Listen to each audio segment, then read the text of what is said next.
Today marks an important step on our path to reform. With the release of its finding report, the Justice Department is sharing with the community, with the city government, and with our police department the conclusions of its 14-month-long investigation, an inquiry that I asked for last May. The findings are challenging to hear. But let me be clear. I never sugarcoat our problems, nor will I run away from our most pressing challenges. The report identifies specific problems in the department, but the transparency of the report offers a crucial foundation if we are going to move forward, because I believe transparency is the only true foundation upon which we can rebuild community trust. 15 months ago, in the aftermath of Freddie Gray's tragic death, we talked to community members, police officers, police union leaders, and city officials about the challenges related to policing in the city of Baltimore.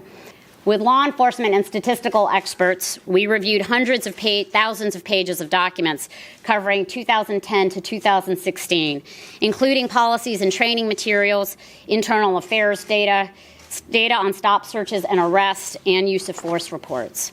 Today, the Department of Justice announces the outcome of our investigation and issues a 163-page report detailing our findings.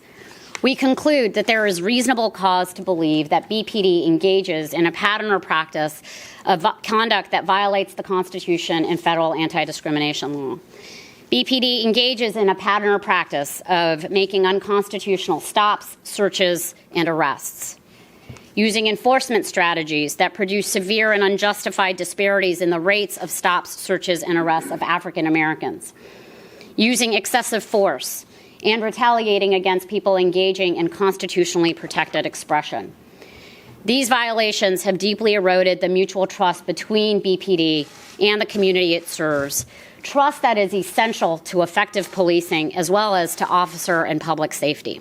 Only 3.7% of the police department's more than 300,000 pedestrian stops from January 2010 to May of 2015 resulted in officers issuing a citation or making an arrest. Many of these stops and the resulting frisks lacked constitutional justification, and many of the discretionary arrests were simply street clearing activities. Supervisors at BPD Central Booking and local prosecutors rejected over 11,000 charges made by BPD officers because they lacked probable cause or otherwise did not merit prosecution.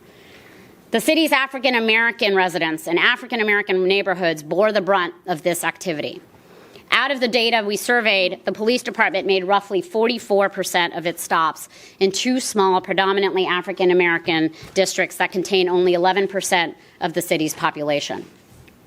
African Americans accounted for 95% of the 410 individuals the police department stopped at least 10 times. Indeed, one African American man was stopped 30 times in less than 4 years, with none of the stops resulting in a citation or a criminal charge. We found incident reports that documented how witnesses wouldn't share basic information with officers.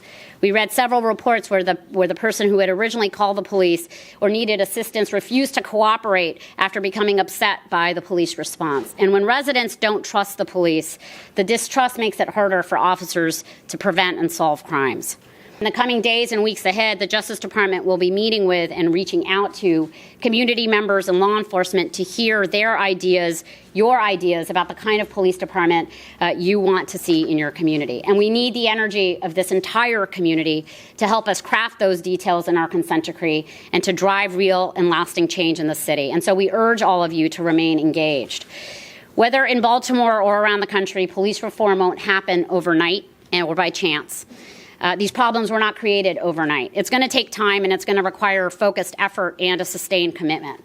In communities across America, even in communities where trust has been broken, we have seen transformative reform rebuild relationships and advance public safety. And in the days ahead, because of the proactive leadership in this city, because of the energy and vibrancy of this community, and because of the police department's desire for reform, together we can shape that same progress right here in Baltimore.